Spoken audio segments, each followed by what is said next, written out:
Well, hello everybody. We are here with our first quarter 2019 update, and Matt, March Madness may be over, March Madness is over. and that was crazy mad. It was a victorious ending for Oh Matthew my gosh, Robinson. yeah, it really was. But now we enter our business madness, and that is second quarter in real estate, and it is always madness. That's right. At least it has been for the last 6 or 7 years, and That's right. we anticipate more of the same. And I'll tell you what, one of the things that is stoking that fire this year is that when we talked to you at the end of the last year, we talked a lot about how interest rates had climbed to about 5%, and how everything we heard and were feeling was that by the end of 2019, they were going to get close to 6%. And really, we've been surprised, and buyers have been pleasantly surprised, that trend has flipped. Yeah. And as of today, a conventional 30-year mortgage is at about 4.25%. So literally probably about a point difference from what we thought they'd be this time. Yeah. So And not really trending upwards. not trending upwards at all. Anything you read and hear from the Fed. So that's something that we're keeping an eye on, but something that is giving buyers a lot more confidence and a lot more purchasing power going into the second quarter. Yeah, absolutely.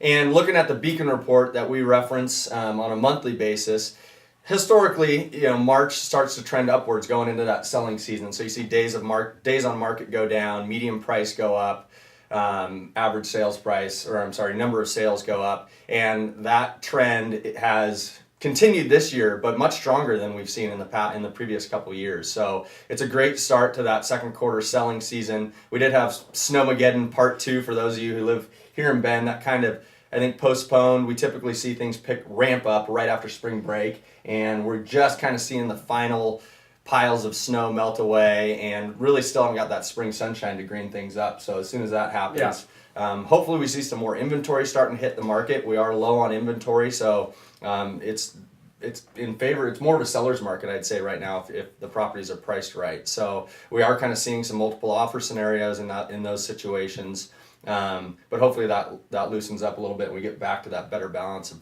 buyers and sellers market. Yeah, and speaking of inventory, the Builders Conference back at the end of February had an economist come and talk about where we're at as a region in Central Oregon and just how far behind we are with our supply and demand. And this is old. We've talked about this for a long time. It's why our inventory numbers have been, suppressed for about 5 years, and we don't really see that changing, like you mentioned. But we are trying to do something to help that, and we've talked to you guys before about some cool subdivisions that we're working on personally here within Robinson Ledwick, our subdivision of Pine Wheeler Park, which is about halfway kind of through its completion, a smaller subdivision, but one that we're really excited about, and this beauty is a product of it, is our Grand Peak subdivision in Sisters.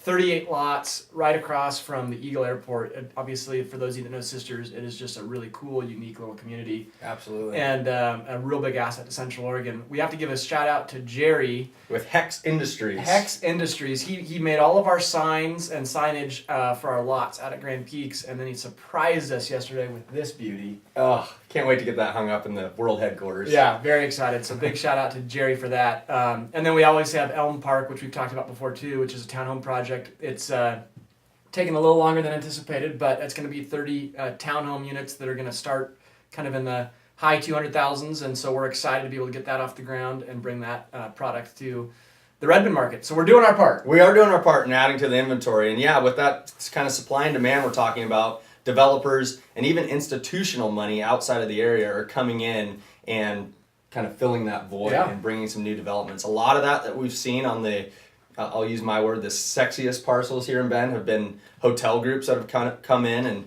and they seem to be willing and able to pay those high prices for those pieces of land that are centrally located here in the Old Mill or around downtown.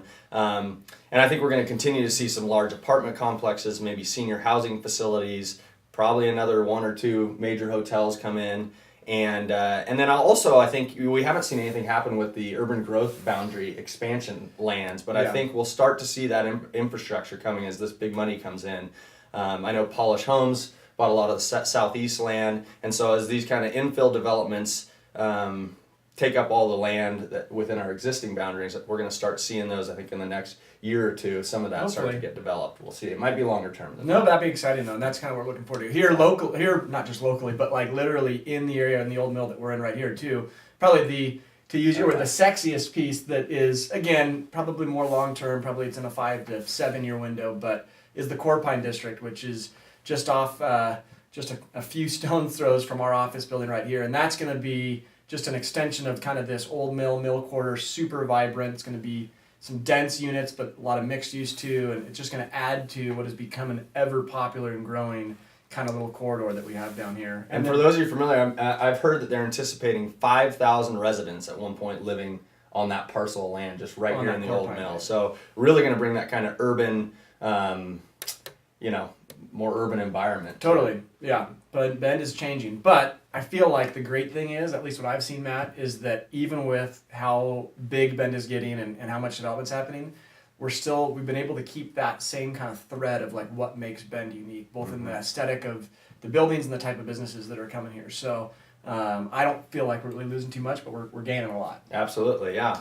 So thanks for listening to us and sticking with us. It was kind of a long quarterly update, but there's a lot going on. If you're interested in any of the specific stats or have any questions about real estate, what your home's worth, or maybe you're moving into the area and want to get a tour of the area, we do that all the time. So we're happy to help in any way you need in regards to Central Oregon real estate. Enjoy your springtime. Hopefully the sun starts coming out here in Central Oregon, and we'll look forward to seeing you next time.